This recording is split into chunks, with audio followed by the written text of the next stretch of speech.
Hello, my name is Dr. Ashraf, and today we will be doing a post encounter on scaphoid fracture. So, scaphoid is the most common carpal bone that is injured, um, and it is most commonly seen in young men. It can be associated with other carpal and wrist injuries. Most important mechanism is fall on an outstretched hand.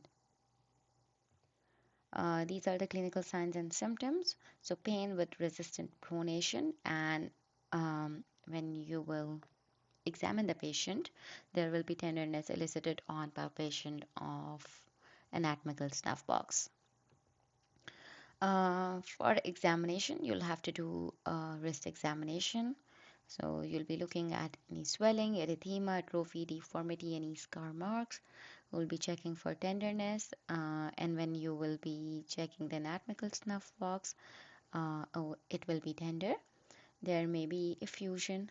When you will be checking the range of motion, there will be pain with resisted pronation. There can be pain on axial loading of the thumb. And as a thumb of rule, you will also have to examine one joint above. That would be the elbow joint. Investigations is very important. So when the examiner will ask you what investigations you'd like to perform, you will mention about X-ray, AP, lateral, and scaphoid views. And the fracture may not be radiologically evident up to 2 weeks, but still, if the patient is complaining of wrist pain and you will find the examination findings, you will still treat it as a scaphoid fracture. And you can repeat the X-ray after 2 weeks later to rule out the fracture. And if the X-ray is still negative, you order a CT or an MRI.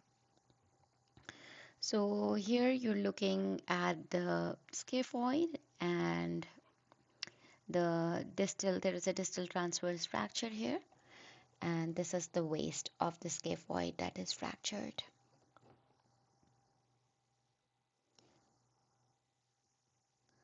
So treatment, very important. If the X-ray is negative, you apply a thumb spica splint and repeat the X-ray in 1 week. This depends, CT scan or bone scan. Bone scan is rarely done. If the X-ray is positive, you just put a thumb spica splint for a long period of time, 6 to 8 weeks, and repeat the X-ray in 2 weeks to check for healing. If it is non-displaced, you apply a long arm thumb spica cast for 4 weeks and then short arm cast until there is evidence of healing. If it is displaced, then you do an open, you just,